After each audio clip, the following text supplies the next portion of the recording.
Police are appealing for witnesses after the body of a woman was found dead in woodland on the outskirts of Leeds. This whole area was closed off, this whole area here. It was frenzied. It was incredibly violent. She was stabbed at least 6 times. One of which has gone through the windpipe. They were determined that she was going to die. The most horrific murder in cold blood of a young, defenceless mother of 4 children. She's gone, and they can still ring their families.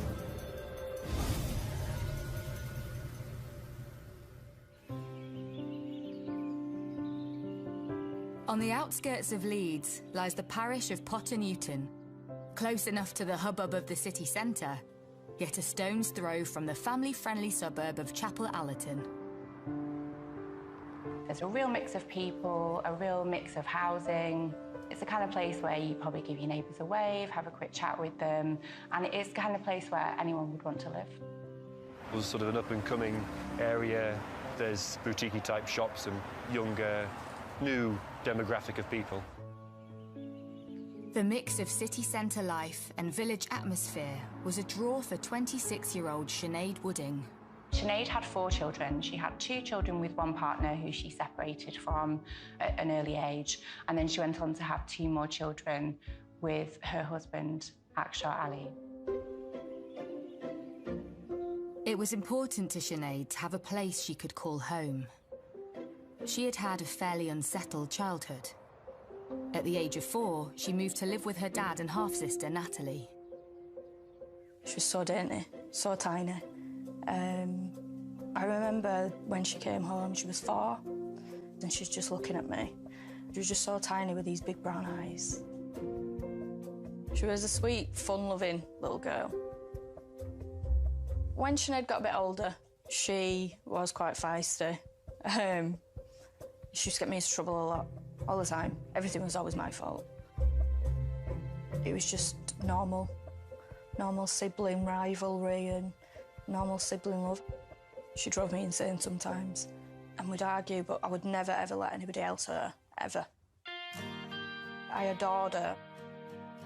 In her mid-teens, Sinead left the family home for a short time, then moved in with sister Natalie, where her strong, independent personality shone through. She was a wild child. She didn't listen to the rules.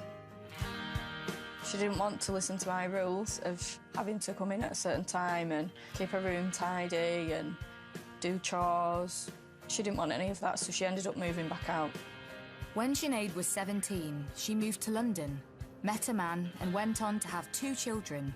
But when the relationship broke down, she moved back up north and started trying to make a life for herself.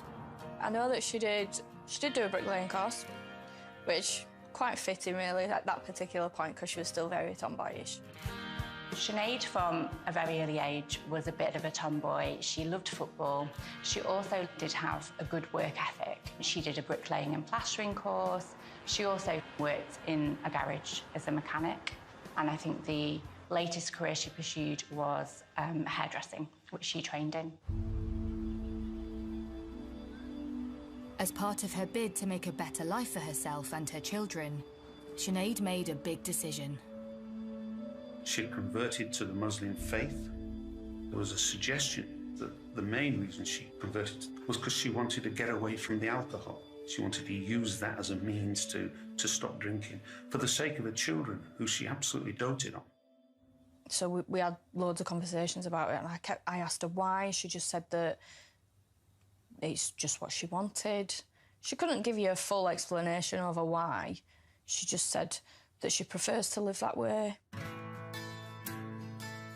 There was a period of time in her life when she was wearing Islamic dress, living what one might call an Islamic lifestyle.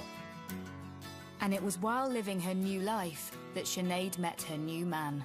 Sinead enjoyed a whirlwind romance with Akshar. They met in 2014 and married within 6 months, going on to have 2 children.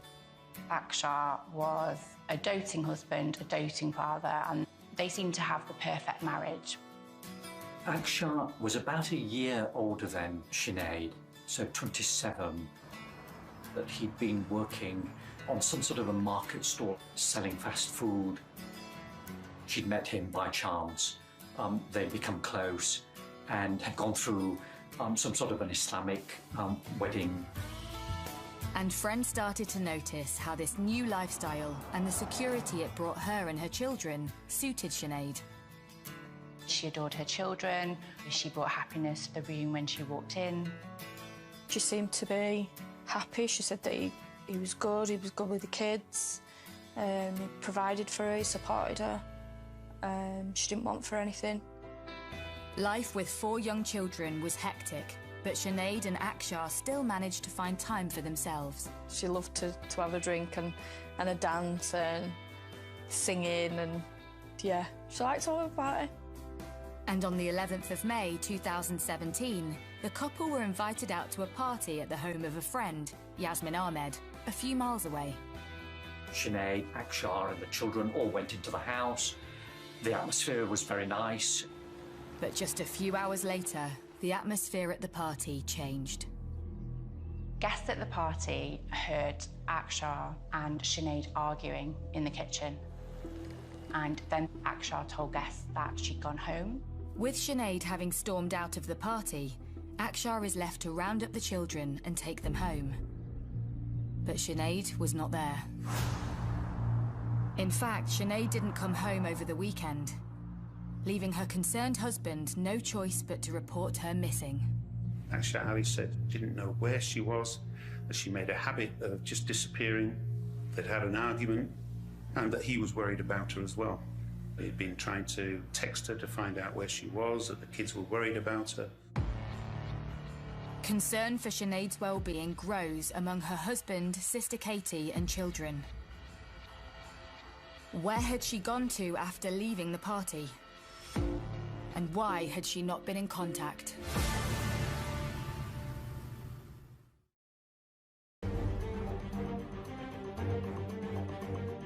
On the outskirts of Leeds, Sinead's other sister Katie rallies around a concerned Akshar Ali after he reveals he's not seen wife Sinead for 3 days since she stormed out of a party at friend Yasmin Ahmed's house.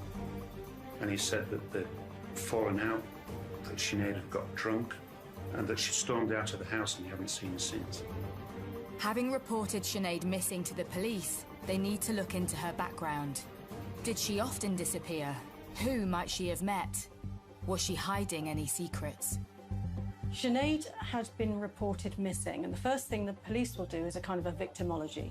So they will look at Sinead's history. Is she the type of person we would expect to go missing? Was she unpredictable? And there was a record, if you like, of Sinead having problems with alcohol and being unpredictable. A missing person investigation is launched, but immediately, everything changes. A body has been discovered in woods near Alwoodley Crags by a group of runners. The badly burned body is yet to be identified. The body of a woman had been found at a place called Alwoodley Crags. In the morning, she had been set alight. The body was found by joggers.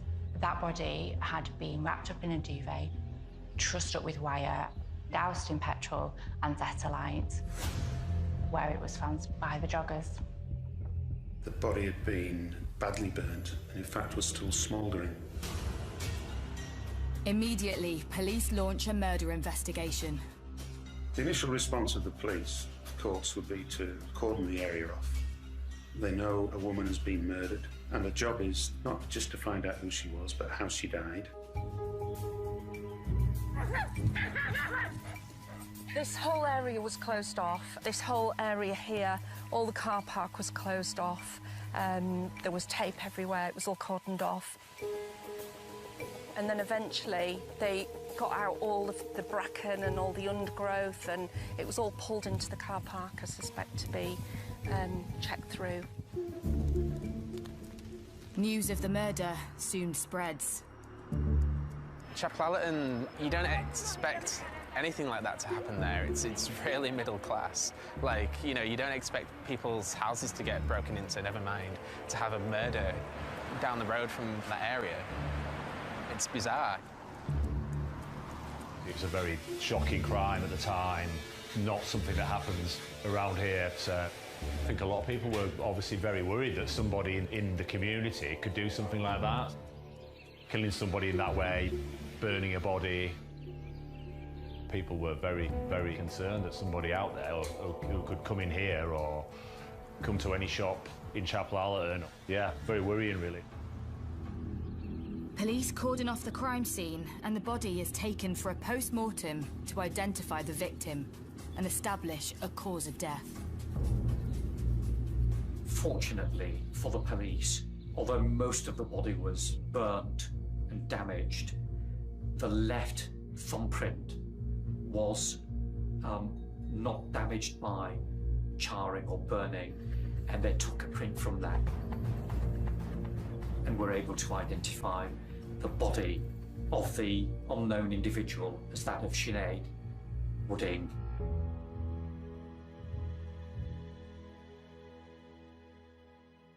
My dad phoned and said that Sinead had died. I tried to get the information out of my dad of how.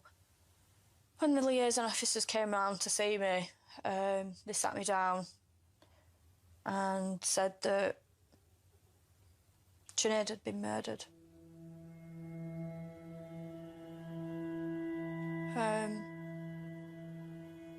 They couldn't tell you a whole lot at that particular point, because obviously it's an investigation.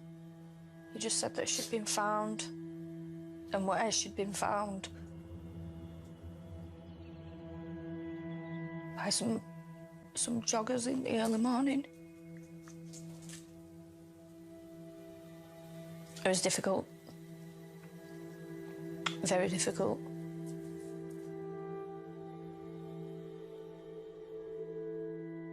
What would be going through the investigators' minds is, why was Sinead murdered?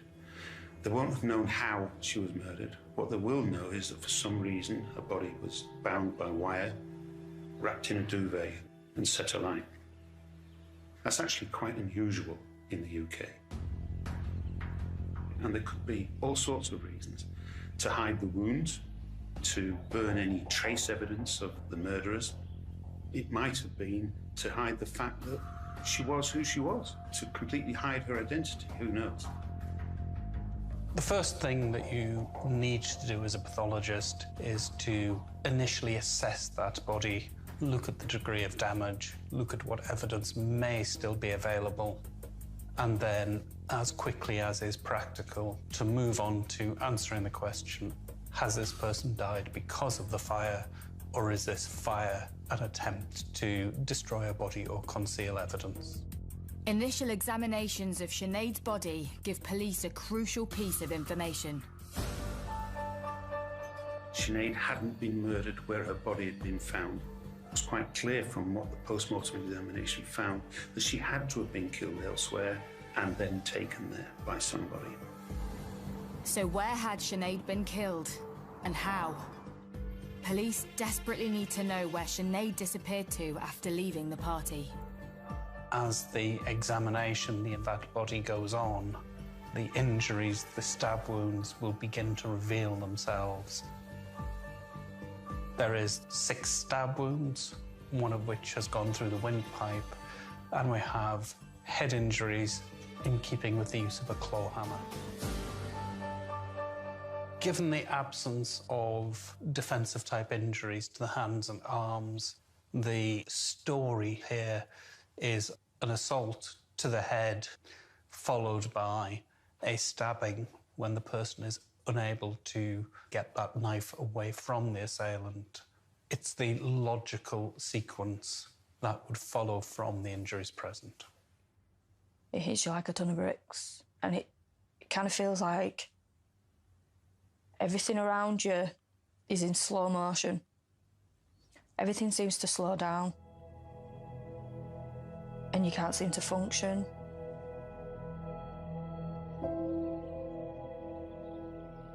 With police having established Sinead was murdered elsewhere and her body then wrapped up, moved and dumped in the woods before being set alight, They are left with many unanswered questions. Who killed her? Where was she killed? Where is the murder weapon? While officers at the scene search for clues, detectives start to look at Sinead's last known whereabouts. The party she and her husband Akshar attended at friend Yasmin Ahmed's house on 11th May, 3 days earlier. Straight away, the police would want to be knowing exactly what happened in that house, who had been present.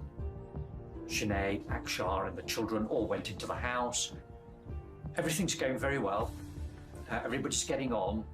Then Akshar and Sinead started drinking. They were the only ones who were drinking alcohol, and it's clear both of them drank to excess, probably Sinead more so than Akshar, and there was then an argument. He then leaving the kitchen area, coming into the living space and saying, I want everybody to get the children ready. We're going back home. Sinead left the house via the back door. So the party at Yasmin's house dissipated and ended, and the children were all taken back home by Akshar.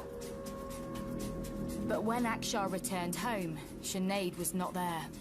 He'd been trying to text her to find out where she was, that the kids were worried about her, all this sort of thing. Police need to establish where Sinead went to after leaving the party.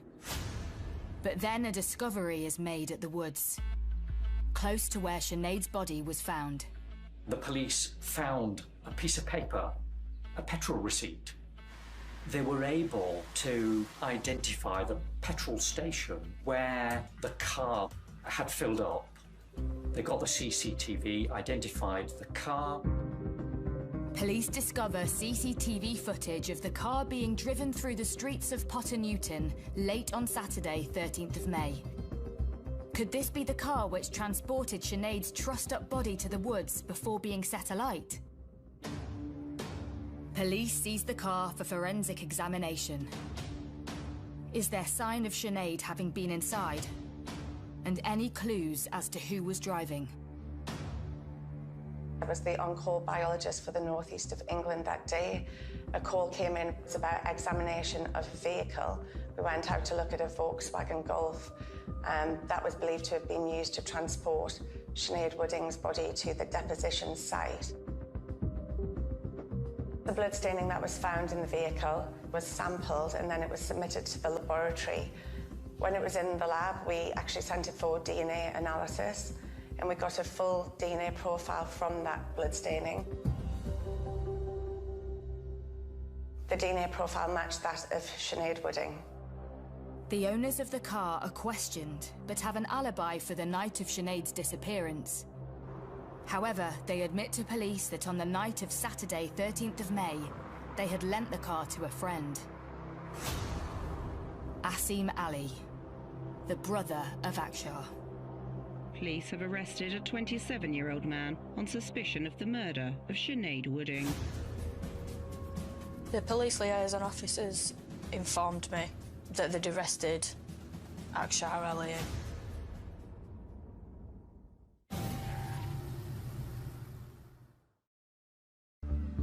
In the quiet suburb of Potter Newton on the outskirts of Leeds, police investigating the murder of Sinead Wooding have discovered a vehicle which they believe was used to move Sinead's body.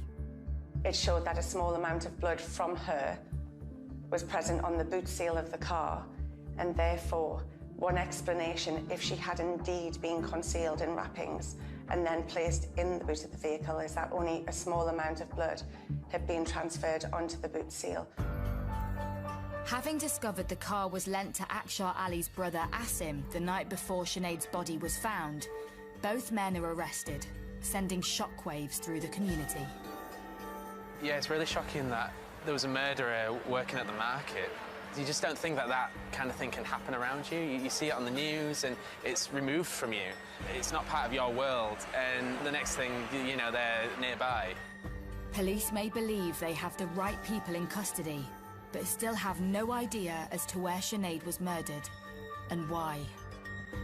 So investigators are always conscious that they need to establish the motive for someone's murder. Detectives start to delve into Sinead's marriage to Akshar. They found out that the relationship between Sinead and Akshar Ali was not a good one all the time. She really tried to kind of present this perfect relationship, perfect family. There was some suggestion that they'd agreed at some point that they would spend some time apart. She'd also started wearing Western clothes again, something that to him would have signified a loss of control over her, something that he just couldn't tolerate. Sinead had converted to Islam in a bid to take control of her life and give up alcohol. But police discover that as her relationship deteriorated, she started drinking heavily and confided in friends she wanted to leave. We now know that Akshar Ali was a very, very controlling individual. She wasn't even allowed to see her friends. She was discouraged from seeing her own family. So, to a large extent, she was a very isolated individual. She'd been thinking about leaving him. She'd been hesitant to do that, largely because of the children who she doted upon. She's got this record of having a problem with alcohol, of being maybe a bit unpredictable and maybe a bit violent. Now, with that record, if her husband was to make any kind of complaint, she may lose her children, and I think she was very frightened about that. He will have used the children as a means by which he could just keep control of her.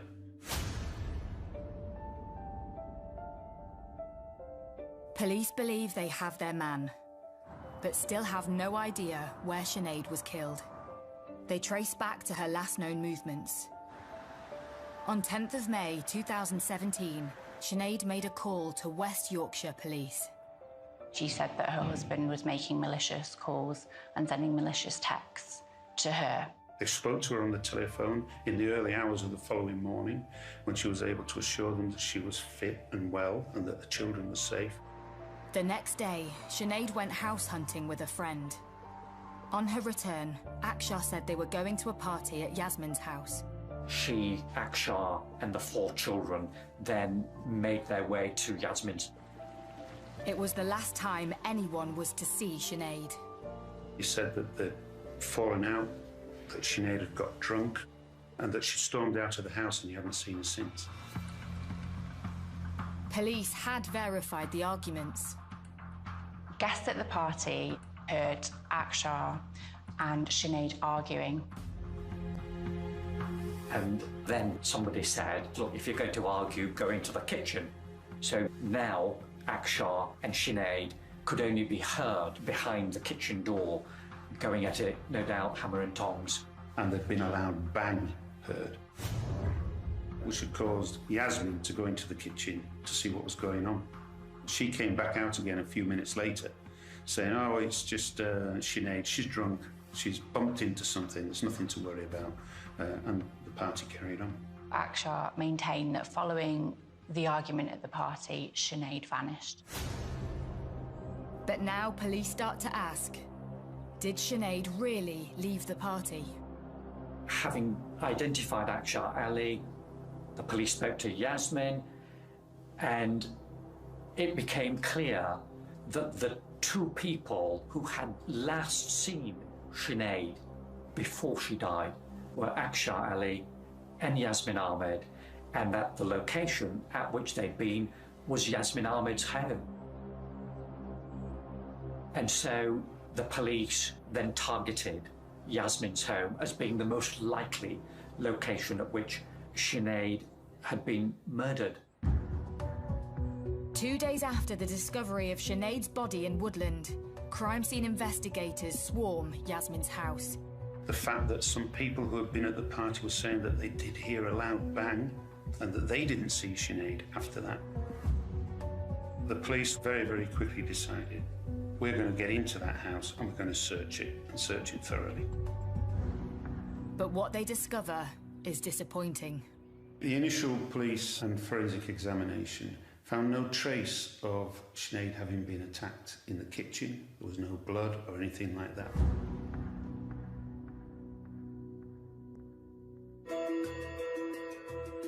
But then police discover something, which alters the whole course of the investigation.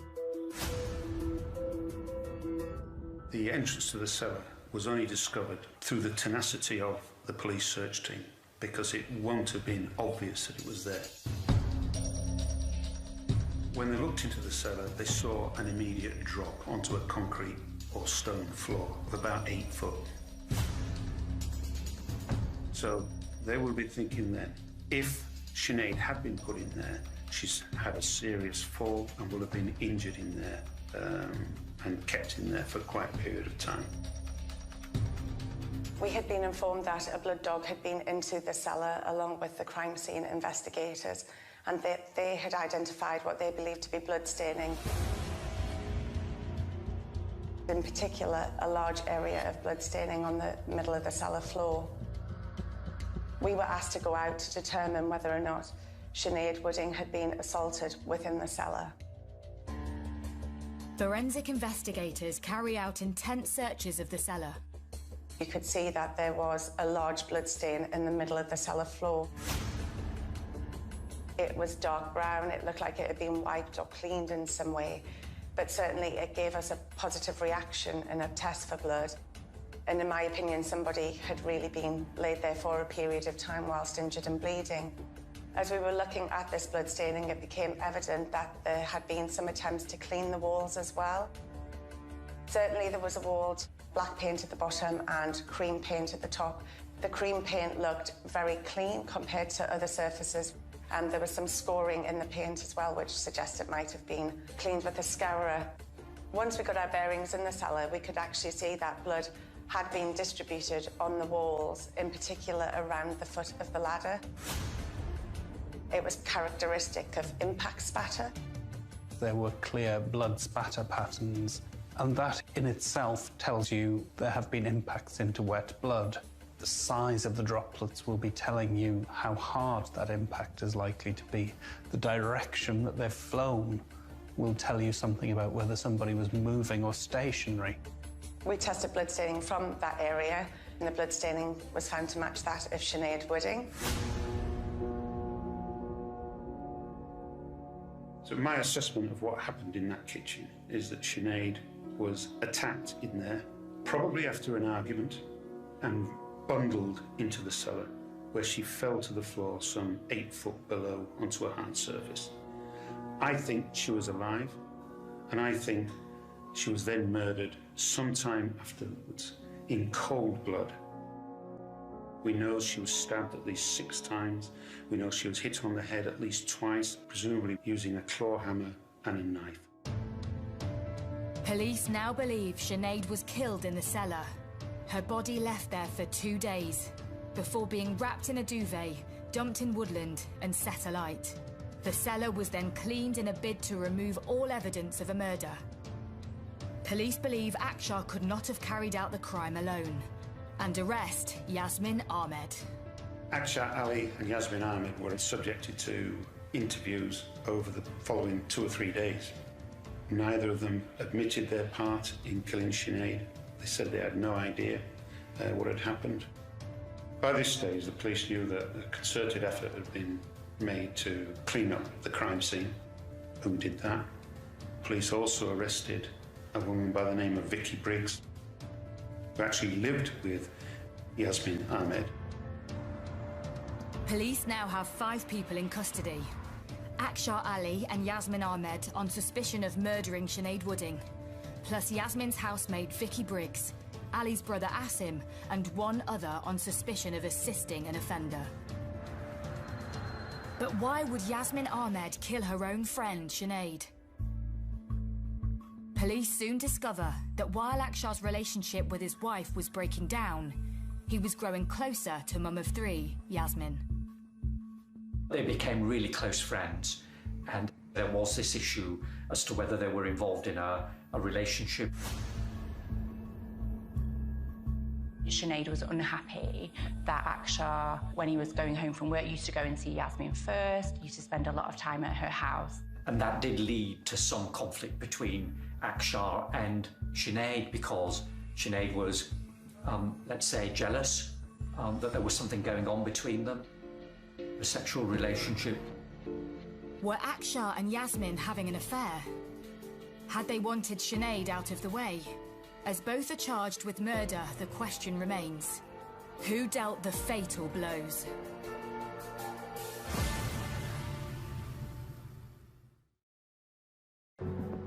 November 2017. The trial into the murder of Sinead Wooding opens. I did attend a trial. I think I attended every day for the first week, 2 weeks, and then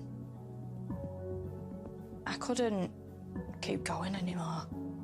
It was so hard. 5 people take to the dock. Sinead's husband and father of 2 of her children, Akshar Ali, and his friend Yasmin Ahmed, plus her housemate Vicky Briggs, Asim Ali, and 1 other, all accused of assisting an offender. The Sinead Wooding case is noteworthy not only for the level of violence that's inflicted on her, blows to the head with a claw hammer, stab wounds, but then the very calculated way that her body was dealt with. Left in a cellar for a period of time, wrapped up, removed, and then the attempt to set fire to her to destroy the evidence. Akshar Ali and Yasmin Ahmed plead not guilty to murder. At no time did anyone admit their involvement in the murder. Akshar Ali, Yasmin Ahmed maintained their innocence throughout the trial. We were defending Yasmin, so our job was to present her case the best way that we could. Initially, her case had been that she didn't know that anything untoward had happened. And really, Akshar Ali, Yasmin Ahmed just blamed one another throughout. The prosecution needs to prove that both Ali and Ahmed had killed Sinead and dumped her body in a bid to get away with murder. The court hears that despite keeping up appearances, the relationship between Sinead and Akhtar was marred with alcohol-fueled arguments and violence. Sinead's family was shocked by some of the details about their relationship that came out in court, and I think the fact that she didn't confide in them and they didn't know stuff that they would have wanted to help with, perhaps testament to that he had successfully isolated her. I never knew anything was wrong between Sinead and Akshar. She never mentioned it, never gave me any inclination that there was anything wrong. If she had done, I would have helped her. I wish she had done. Having had a difficult childhood, moving between homes, Sinead was desperate to give her children the kind of stability she'd never experienced. By adopting an Islamic lifestyle and marrying Akshar, Sinead was seeking that security. But it was clear that her marriage was unravelling, and Ali's control over her was growing. Akshar had CCTV cameras trained on the house. One of the neighbours gave evidence that whenever Sinead left the house, Akshar would just turn up and stop her from going out. The month before Sinead was killed, Sinead and her kids spent the weekend at Sinead's sister Katie's. Sinead actually said to Katie, "I don't want to go home." At the time, Katie thought that was because they'd had such a good weekend together, but she now looks back and wonders if there was more to it, and perhaps if she'd pursued that line a bit more, maybe she could have found out what was actually going on, and she finds that really hard to live with. The court hears the couple often argued when Sinead had been drinking, and Akshar ascertains that she would often disappear, as he claimed she had done on the night of her death. But this is disputed. There's no doubt that there were times when Sinead would leave and go and visit either her sister or one or other of her friends, but she never went without the children. If she went somewhere, she always took them with them. And remember, her children were all very young, all below 10. It seems Sinead's devotion to her children became the ultimate downfall. She wanted to leave Akshar, but there was one thing he held over her. One of the things that was troubling Sinead was Akshar having said that he intended to take, I think, one of the children, possibly the youngest, to Pakistan. On the night of the party, things came to a head and the couple argued. Controlling people think they own their families, their partners and their children, and they centre their own needs completely. So you can imagine Akshar thinking, how dare this woman, who I actually don't want anymore, it's not like he wanted to keep her in the relationship. She was getting in between him and his sons. He'd probably been planning it for quite a long time. He just maybe was looking for an opportunity to put that plan into operation. Sinead was plied with alcohol before she was thrown in a cellar. She was later beaten and stabbed. And then when she was dead, her body was wrapped in a duvet, trussed with wire, thrown in a car boot, and then it was dumped in a car park in some woodland, and her body was doused in petrol and set alight.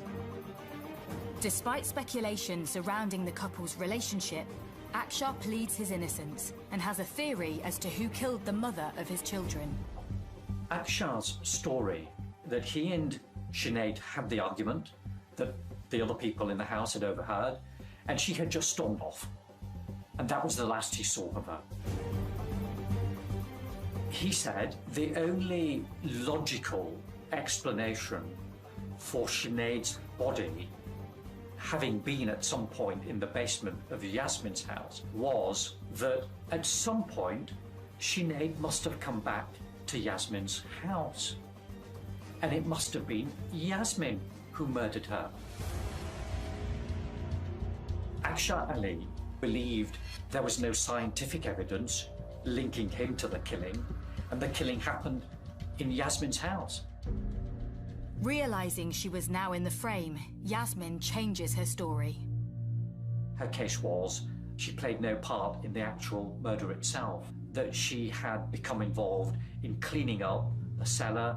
After all, it was her house, and she would be a prime suspect if there wasn't a clean-up, and if the body remained there, she would be the prime suspect in the killing.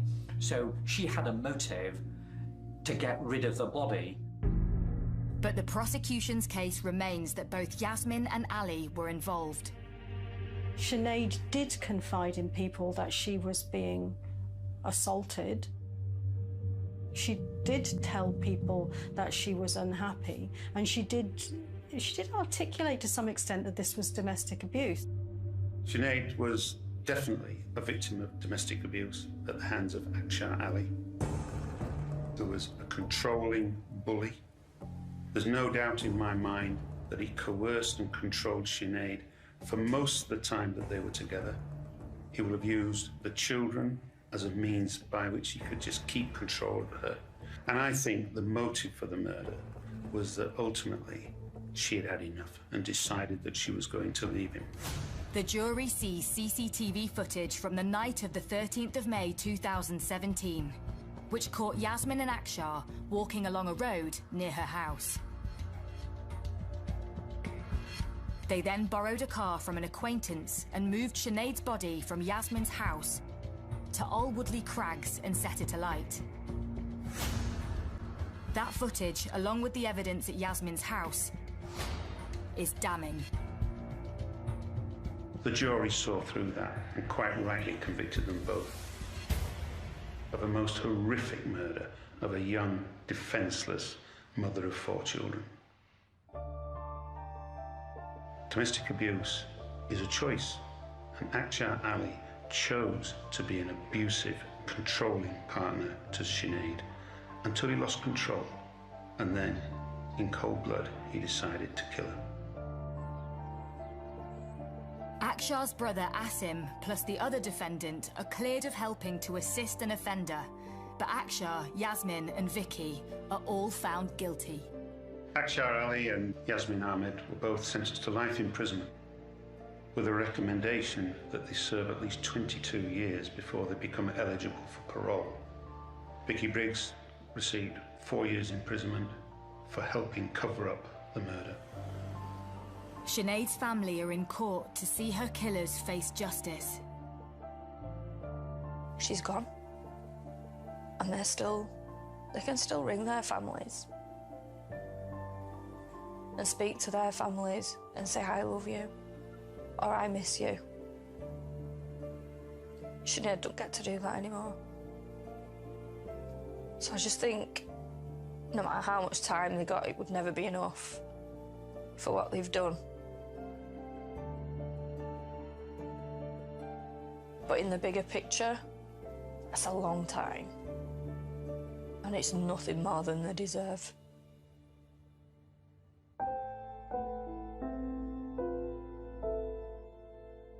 The thing that struck me after meeting this family and speaking to them about their loved one was just how broken they are after this, and you do wonder whether they will be able to move forward with their lives. Losing Sinead has given them a life sentence, and I don't know if it's something they'll be able to come back from. That's very upsetting to speak to a lovely family who have lost someone through no fault of their own. And they live forever with the knowledge that they never really knew what was going on in Sinead's life. When I found out about it, guilt that I wasn't there when she needed me. That I wasn't there to protect her.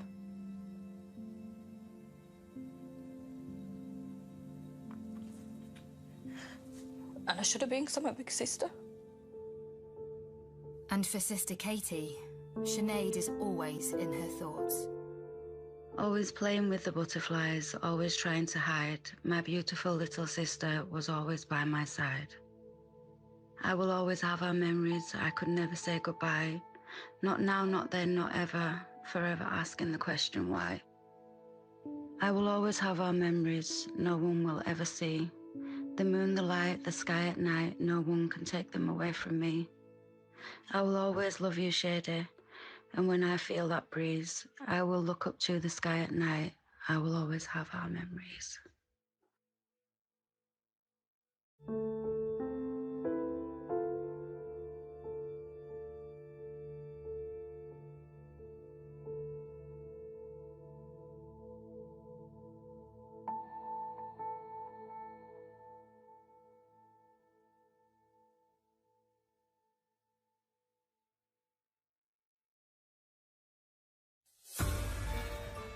A man uses his online persona, Amish Stud, to try to enlist a mistress to kill his wife. New Murder in Amish Country, available now with catch-up TV from Sky Crime.